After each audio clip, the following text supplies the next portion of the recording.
یہ کہاں سے آئی؟ گفتگو کا موضوع عجیب انداز میں بدلا تھا۔ امامہ ہنسی اور اس نے اس کی ہتھیلی پر اپنا ہاتھ پھیلا دیا، بڑے جتانے والے انداز میں۔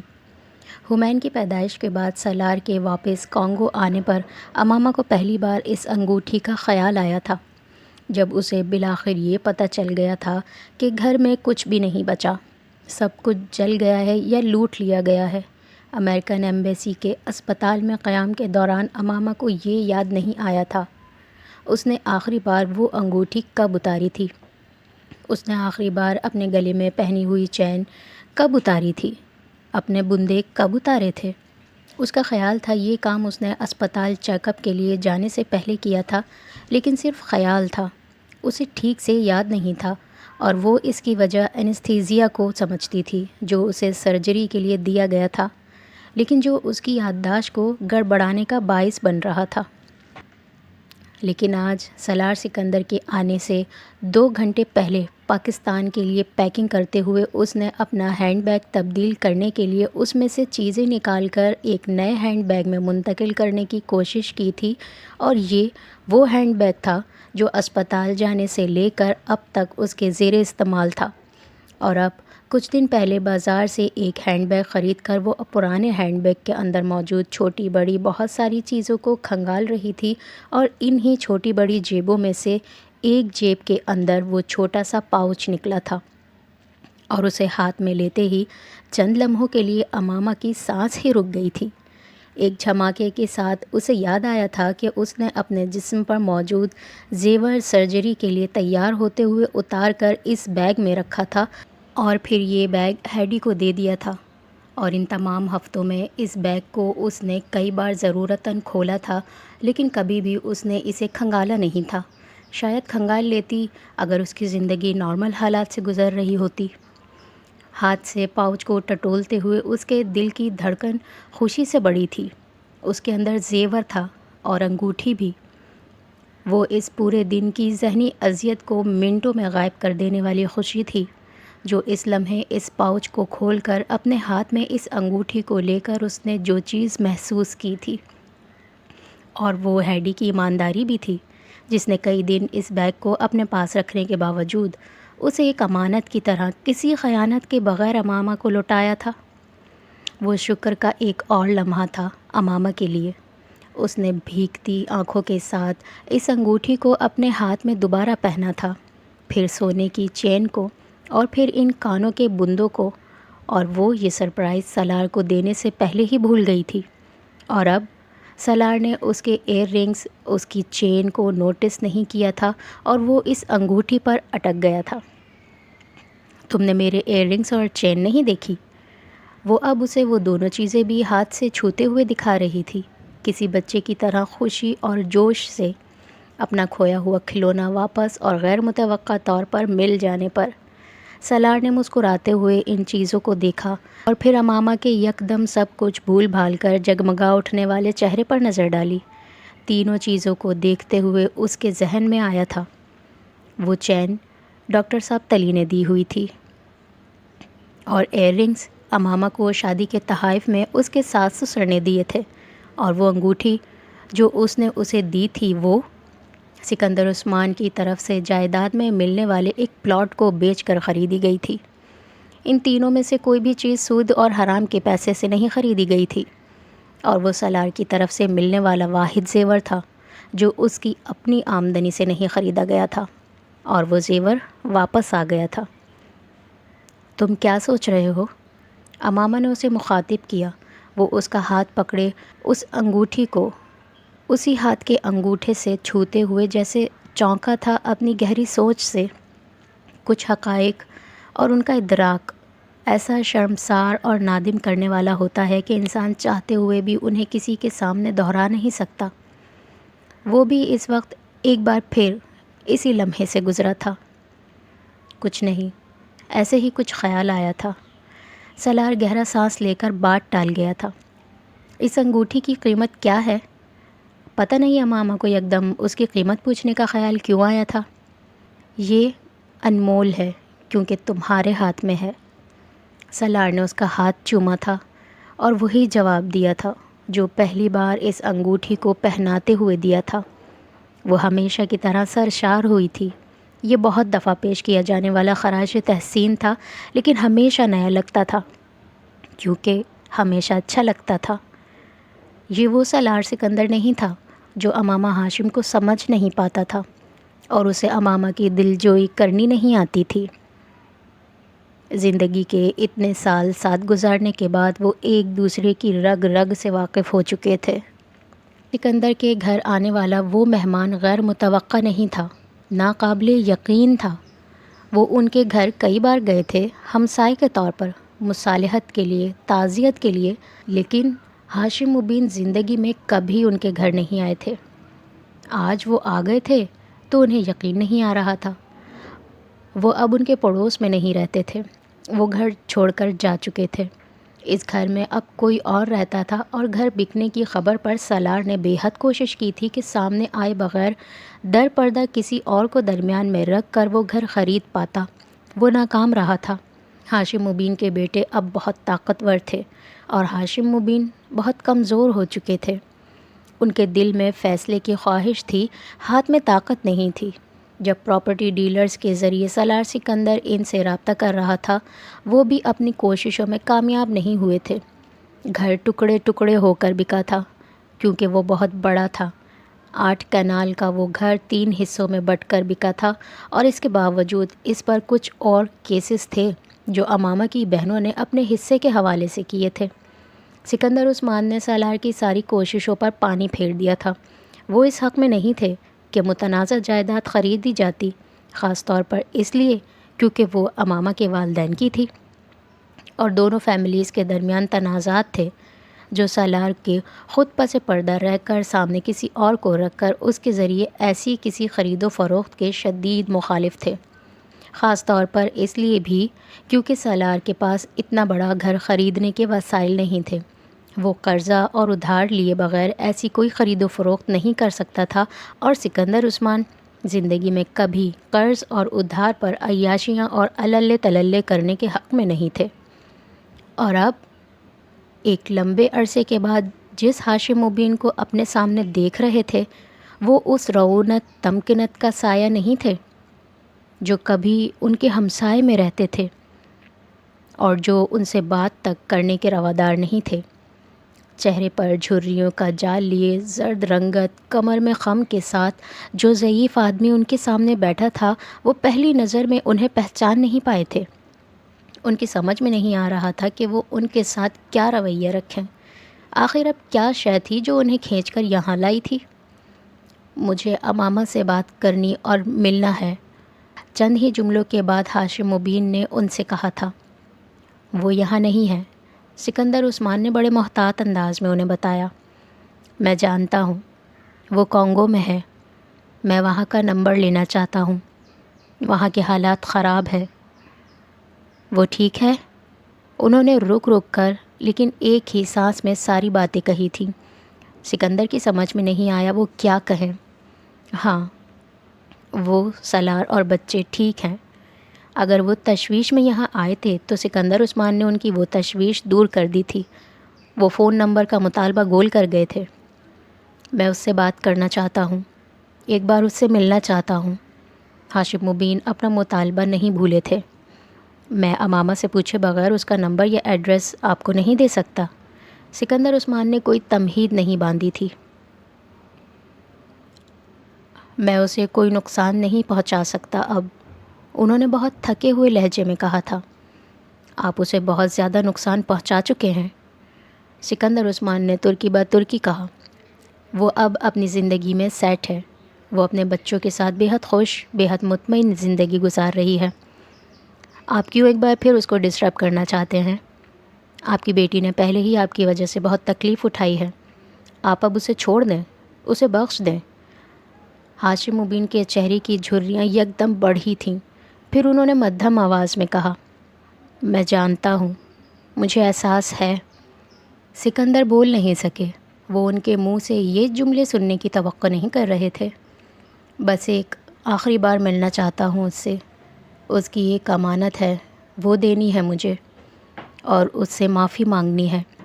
آپ مجھے اپنا فون نمبر اور ایڈریس دے دیں، میں اس سے بات کروں گا، پھر آپ سے رابطہ کروں گا۔ آپ کہاں رہتے ہیں اب؟ سکندر نے ان سے پوچھا۔ ایک اولڈ ہوم میں۔ سکندر چپ رہ گئے۔ ہاشم مبین اٹھ کھڑے ہوئے تھے۔ امامہ کو بتا دیں میں نے اسلام قبول کر لیا ہے، پھر وہ مجھ سے ضرور بات کرے گی۔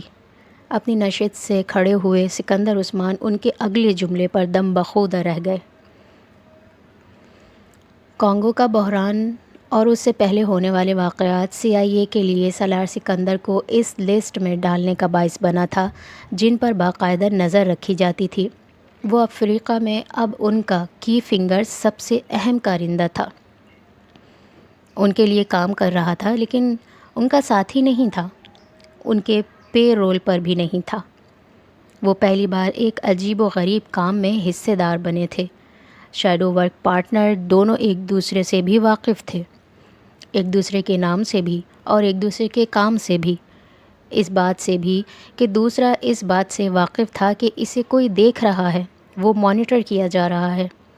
اس کے ساتھ ورلڈ بینک کی طرف سے دی جانے والی ٹاپ پروفیشنلز کی ٹیم بھی CIA کے انڈر کور ایجنٹس کی ہے، اور دونوں پارٹنرز اپنے سائے کی موجودگی سے باخبر ہونے کے باوجود اپنا کام کر رہے تھے، اور کوئی کسی کو دھوکہ دیے بغیر ایک دوسرے کا ساتھی بنا ہوا تھا۔ CIA سالار سکندر کی سیکیورٹی اور افریقہ میں ورلڈ بینک کے پروجیکٹس کو کامیاب بنانے کی ذمہ دار تھی، اور وہ اس رول کو بخوبی انجام دے رہے تھے۔ سالار سکندر ورلڈ بینک، امریکی حکومت اور CIA کے لیے نعمت مترقبہ ثابت ہوا تھا۔ ان کا کانگو اور افریقہ میں ایک بہت نازک صورتحال میں ان سب کو ایک بے حد شرمناک اور خطرناک صورتحال سے نکالا تھا، اور بے حد خوبی اور مہارت سے۔ اس کی تقریر میں اپنے ہی ادارے کی اور سامراجی قوتوں پر کی جانے والی تنقید کسی کو بری نہیں لگی تھی۔ اگر صورتحال کنٹرول میں آ جاتی تو وہ اس سے زیادہ گالیاں کھانے پر تیار تھے، لیکن اگر کوئی چیز سالار سکندر کی تقریر میں انہیں قابل اعتراض لگی تھی تو وہ اپنے مذہب اور پیغمبر کا حوالہ تھا۔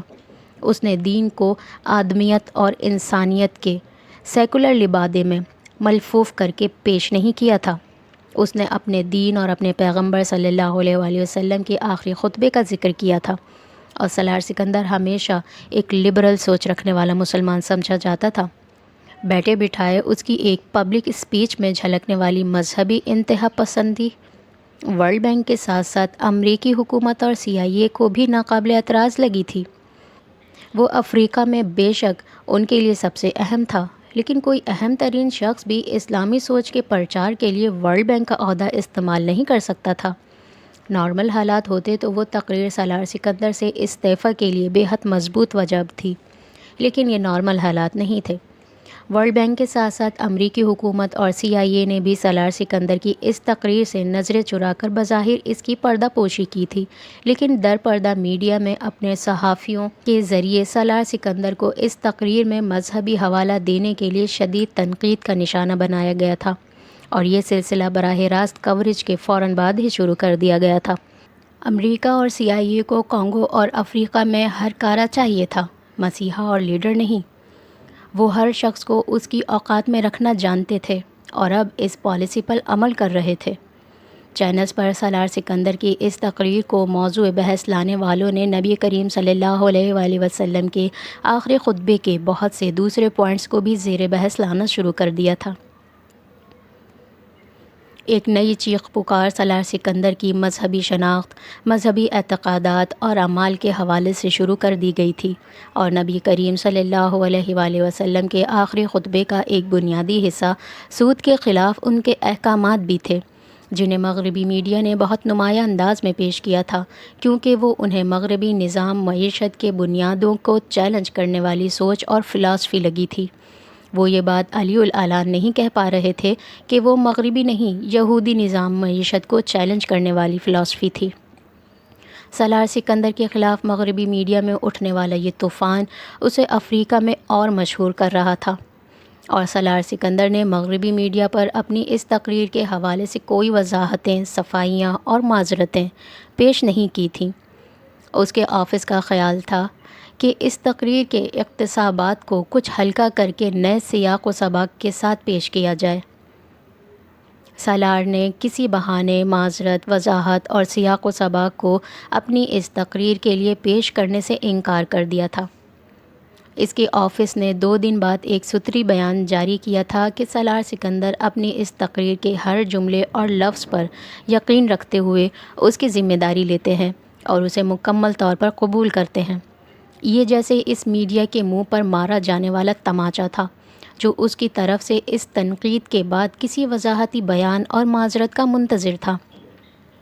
وہ ورلڈ بینک کا پہلا بنیاد پرست نائب صدر قرار دیا گیا تھا۔ CIA کو سالار سکندر کو مانیٹر کرتے ہوئے یہ اندازہ ہو گیا تھا کہ وہ کسی اسلامی مالیاتی نظام کو قائم کرنے کی بات کر رہا تھا جو سود سے پاک ہوتا۔ ان کے لیے یہ بات پریشان کن نہیں تھی۔ سالار سکندر ورلڈ بینک کے ساتھ منسلک رہتے ہوئے عملی طور پر ایسا کوئی کام نہیں کر سکتا تھا، اور جو خواب وہ دیکھنے کی کوشش کر رہا تھا اس کا وہ ایک خیالی پلاؤ سے زیادہ اہمیت دینے پر تیار نہیں تھے۔ ان کے لیے اگر کوئی بات پریشان کن تھی تو وہ سالار سکندر کا یہ یکدم سامنے آنے والا مذہبی شخص تھا جو ان کے نزدیک افریقہ جیسی حساس جگہ پر ان کے لیے پریشانیاں کھڑی کرنے کا باعث ہو سکتا تھا۔ ضروری ہو گیا تھا کہ سالار سکندر کو صرف افریقہ ہی میں نہیں، ہر جگہ ہی مانیٹر کیا جائے، اور CIA نے یہی کیا تھا۔ اس کی سرگرمیاں CIA کے ریکارڈ کا حصہ بن رہی تھیں، اور پہلی غیر معمولی سرگرمی جو CIA نے ریکارڈ کی تھی وہ ایباکا کی تدفین کے 3 ہفتے بعد مسقط میں سالار سکندر کی سمندر میں ایک لانچ پر 5 لوگوں سے ایک ملاقات تھی، جس میں سے ایک مسقط کی رائل فیملی سے تھا۔ بظاہر اس ملاقات کو ایک گیٹ ٹوگیدر سمجھا جا سکتا تھا۔ سالار سمیت وہ 5 پرانے شناسہ اور دوست تھے، ایک ہی یونیورسٹی سے فارغ التحصیل تھے، مختلف قومیتوں اور پروفیشنز سے تعلق رکھتے تھے اور اپنی اپنی فیلڈ کے نامور لوگ تھے، اور ان میں سے کسی کا بھی کانگو اور افریقہ سے کوئی تعلق نہیں تھا سوائے سالار سکندر کے۔ نہ کانگو اور افریقہ سے تعلق تھا، نہ ہی ورلڈ بینک سے، لیکن اس کے باوجود ان سب میں کچھ مشترک باتیں تھیں۔ وہ سب سالار سکندر کے ہم عمر تھے۔ صرف ایک شخص مسقط کی رائل فیملی سے تعلق رکھتا تھا، اس کے علاوہ باقی سب مختلف قومیت رکھنے کے باوجود امریکن شہریت رکھتے تھے، اور مسقط کی رائل فیملی سے تعلق رکھنے والا شخص بھی اس وقت امریکہ ہی میں مقیم تھا۔ وہ سب دنیا کے 40 انڈر 100 گلوبل لیڈرز کی فہرست میں شامل تھے، جن کے بارے میں یہ پیش گوئی تھی کہ وہ 10 سال بعد دنیا کے ممتاز ترین لیڈرز میں سے ہوں گے۔ ان میں سے کوئی بھی بات CIA کے لیے پریشان یا تشویش کن نہیں تھی سوائے ایک آخری مماثلت کے۔ سالار سمیت وہ 5 کے 5 افراد مسلمان تھے، اور باعمل مسلمان تھے اور قرآن پاک کے حافظ تھے۔